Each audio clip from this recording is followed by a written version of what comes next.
The next problem we're going to do, we're going to try to isolate the variable on the left-hand side.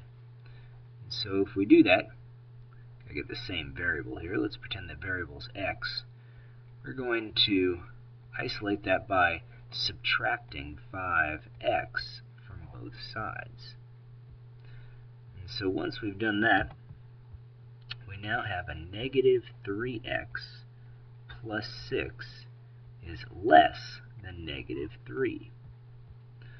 So from that point, we need to move this 6 to the other side. And the way we're going to do that is the opposite of plus 6. So we're going to take 6 away from both sides.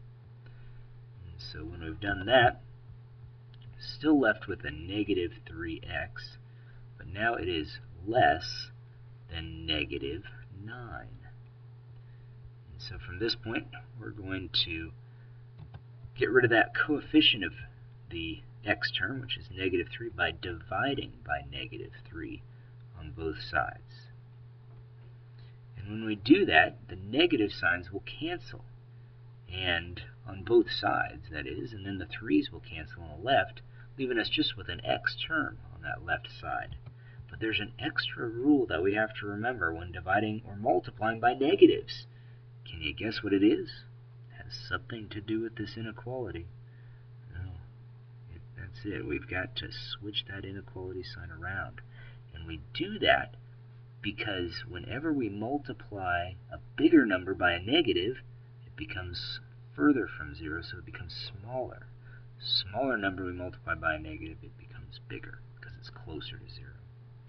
Well, get down to the rest of the problem here. Negative 9 divided by negative 3 makes a positive 3. So x is greater than 3. So we'll put 3 in the center, 4 off to the right, 2 off to the left, and open circle on the 3. So the values of x need to be greater than 3. So greater means towards the 4, towards the bigger numbers. Now let's take a look at one last problem. Now this is an extension, and what we'll be doing tomorrow. So let's take a look at an example of it. So tomorrow we're going to end up having the same types of problems, except we'll have an extra step, like for instance on this one. So we had 2 multiplied by, let's go with an x minus 4, about greater than or equal to negative 3 times by an x plus 2. So there's our problem. And so what we're going to want to do is eliminate these parentheses.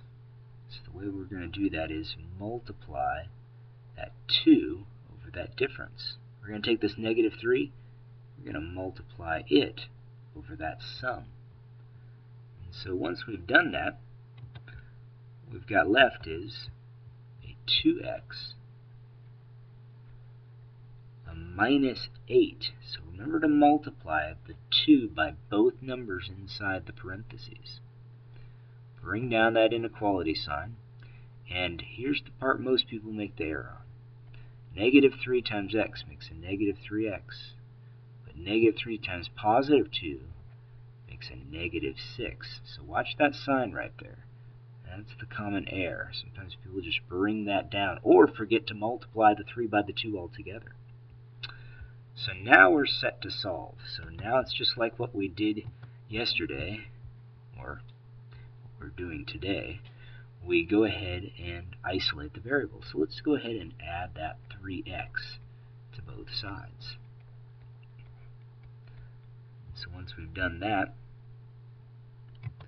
we can go ahead and add those numbers. We get a 5x minus the 8 is greater than or equal to negative 6.